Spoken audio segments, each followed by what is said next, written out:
I am so excited, I can't stand it, and I want to introduce 3 guests from Warehouse 13.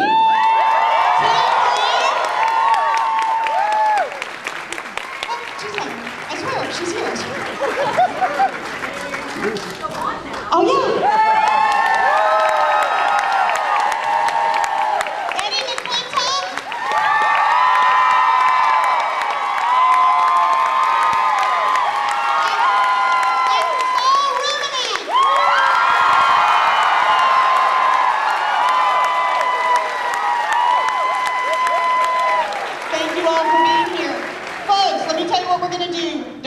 Talk for just a minute. I am going to, Mario, raise your hand.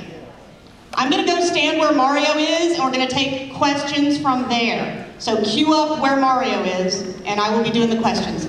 Thank you all for being here so much. Thank you, thank you. Can you hear us okay? Yeah. Boy, this is nice. Thanks Hello, for coming. Atlanta. Your life voice is so strong, it's booming the mic. Yeah, you guys got to turn this down a little bit, I think. AV, you got it? Hello, can you hear me? I think you got to turn Eddie up. Turn me up. Hello. Oh, that's cool. We're getting there.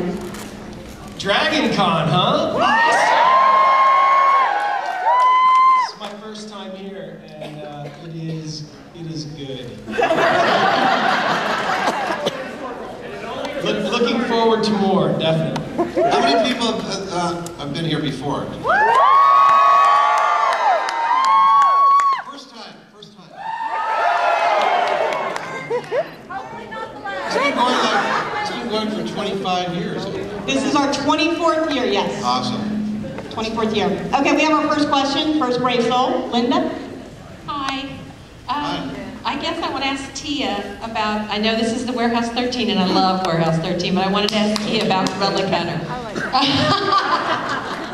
What's funny is that Saul interviewed me on the set of Warehouse 13 asking about Relic Hunter, and he connected the dots. He said, you did Friday the 13th, and then Relic Hunter, and now Warehouse 13. I guess we have a great fascination for mystical icons and magical objects. All those shows were about missing relics in one form or another. You're the only person who's done all 3. So. Yes, I am that old. As long as you don't call me a relic. No, it's just fantastic because I think this is really of the moment. I mean, we're talking about a government agency that warehouses these amazing relics and icons, and that's really not too far from the truth. I'm just saying. Do you know something we don't? I've been sworn to secrecy. But I'll share with all of you. Next question. Hey guys, I really love the show. Saul, in this last episode, you had to go up against some bad Russians going after the Jews. Did that kind of touch home? How did it feel?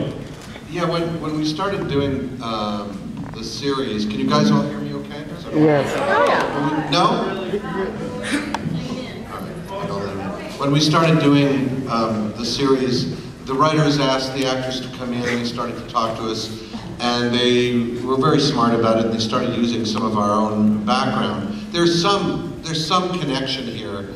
My family is not from Russia. My family were Polish Jews, many of whom perished in the Holocaust. Yay for Polish Jews. So I had there was a dark side to my past because there's the Holocaust in my background, and they wanted to make a connection between Artie and that background, and they had an idea that they were going to develop over the next few seasons. And I don't think you've heard the end of Artie's background yet, but yeah, there is a connection. I just told him I wanted to make out with a lot of hot chicks. I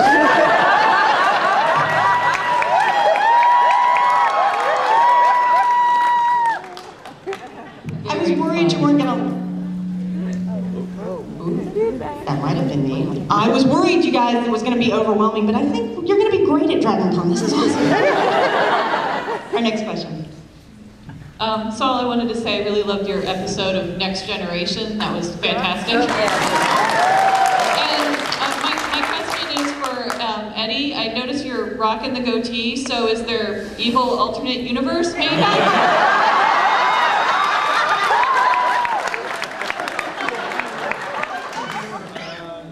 Yes. No, actually, I was just in Vancouver doing an episode of a new show called Facing Kate with this young gal named Sarah Shahi, who was on Life, and then she was on the L Word before that.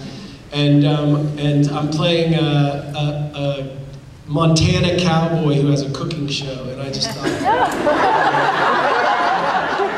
throw a goatee, and it's always so itchy on my face. I have to shave it, but this time I've sworn I'm going to try and, hold on to it for a while, but it's still super itchy. It's a little fussy. Yeah. Thank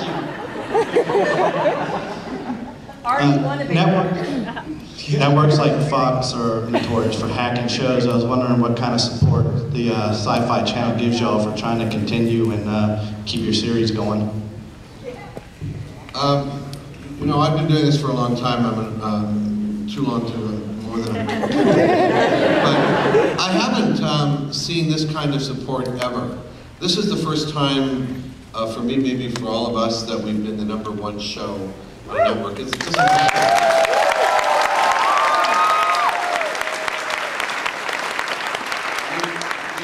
kind of did this in a vacuum the first season. We don't know what's going to happen. We don't know how many people are going to show up. And then we did, you only get one second season where you've been a hit. So it was all amazing, really, really fun. But I've been on shows where as soon as the show is successful, the actors come back and they notice that their trailers are a little smaller, that they've got one less day to shoot, the crew's not as good as it was last year. But this show, they upped the budget. They gave us another day to shoot with. They upped the special effects budget. They started to have to be able to afford wonderful people like Tia and other people, great guest stars. The network, look, it's NBC Universal and Sci-Fi that developed the show, and it was a home run for them. That means that the studio and the network have a vested interest in selling the show all over the world. So none of us have ever seen this kind of support. It's been really, really great. But mostly, it's from you guys. If this didn't happen, if they didn't see these kinds of numbers, both live when it's right on the air, even up against shows like White Collar, and soon, we're going to be up against NCIS LA, I think. Just our last couple of shows are going to be up against network premieres. So we still get an audience, and that even happened last year. So we all feel kind of blessed and very grateful. Your trailer wasn't small enough?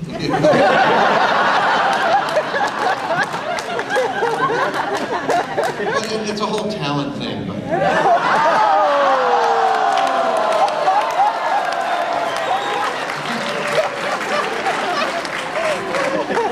Well, me and Lindsay Wagner had to share a trailer, so I don't know. I just want to say, first of all, Eddie, my ex used to do it, facial hair. It grows on you, part of the pun. Second of all, Saul, I wanted to ask you, I really love the chemistry that Artie and Claudia have. And I know this is partly my crack fangirl going here, but you like the steam and she's like the punk. I'm wondering when you're going to give up the awkward father figure thing and do a cross-gen ship for us.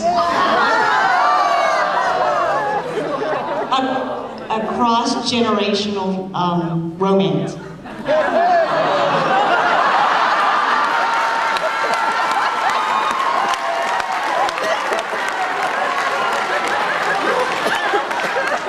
Interestingly enough, Pete and Artie have a little... I have a 19-year-old daughter. I can't even entertain where that question is. Allison and I were friends right away. She's kind of 19 going on 104. I'm really emotionally about 14 or so. He's actually 104. We met in the middle, but she's awesome, and she's she's just starting college at NYU this year. No, you won't see a romance. Is she still There's some very bizarre artifact that we don't know about. It's the But then it'll be an mega 11 o'clock show and no one will watch it. Is she still going to be on the show, going to college as well? Absolutely, yeah. She's in a film, she's doing a film course there, and they've been very open to her, so it's good.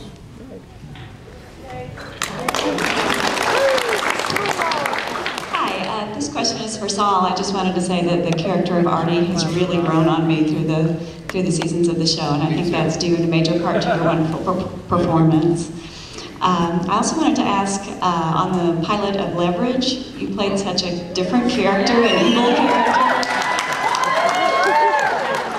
And I just wondered if you could a little bit about that experience working with Timothy Hutton. It was one of the most fun times I've ever had doing the pilot of Leverage, and one of my closest friends in the world is Tim Hutton, who stars on that show. And so I had a wonderful time. In fact, it was one of those roles where it was really tricky. If you saw the pilot of Leverage, I'd play a guy who's really kind of nice until you find out that he really is the bad guy. And they were looking for someone that the audience would believe was sympathetic until he made the turn. Those are the most fun roles to have.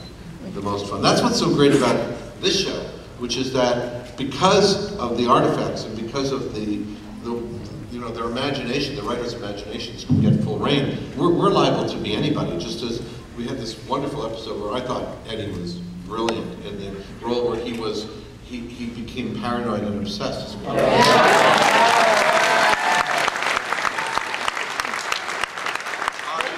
falls desperately and crazily in love just because he touched the wrong stockings. That happens to me in life.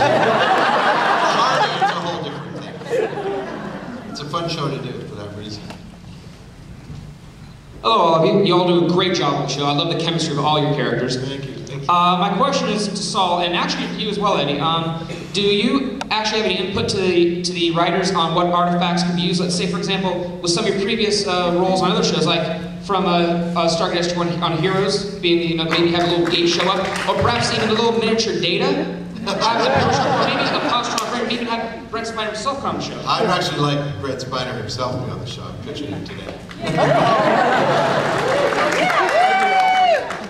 So have you been able to have any input into what are we going to play with this week, or? No, we make jokes all the time, and sometimes they turn up on the air. I think somebody cracked a joke last season about wouldn't it be funny if we had, a can of worms or. I'm always getting people coming up to me saying they had a great one. Somebody, I think it was Sam. My son Sam said, "You know what you should have on the show?" I said, "What?" He's 15. He said, "You should have something that drives people absolutely crazy and they can't take it anymore." And I said, "What would that be?" He said, "The last straw."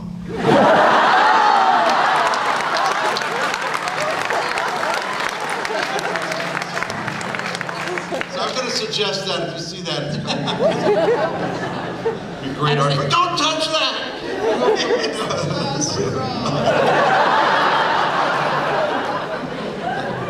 His kid is has a brain this big. Incredible. There's a serious hum. Do you guys hear that? Yeah, we're trying to get that fixed. Hold on 1 second. Is it driving you crazy? It's a little bit. It's actually an artifact. Move your mics closer to you, if you would, please. Can you move your mics a little closer to you? They think that'll help with the hum. Oh, it's closer to us. Closer to you, yes, please. All right, they're closer to us and away from the speakers, which is where the feedback's coming from. Is that it? Yeah. I hear no more hum.